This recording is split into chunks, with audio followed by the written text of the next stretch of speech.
Вреден беше и Кавасаки, кој на посетителите на EICMA им овозможи да истражат широк спектар новитети, од спортските до теренските.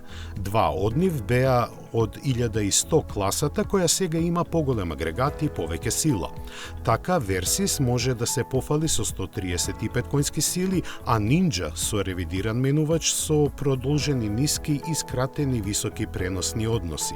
Електрониката интегрирано контролира се, од темпоматот преку режимот на работа до надгледувањето на пролизгувањето и блокирањето на сопирачките.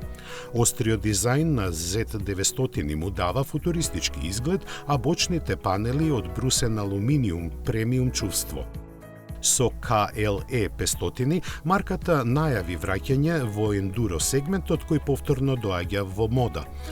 Просторната цевкаста рамка вдомува двоцилиндричен агрегат засега со непотврден број на конски сили, а теренските можности го обезбедува кајаба, телескопските вилушки и континуирано подесливиот амортизер.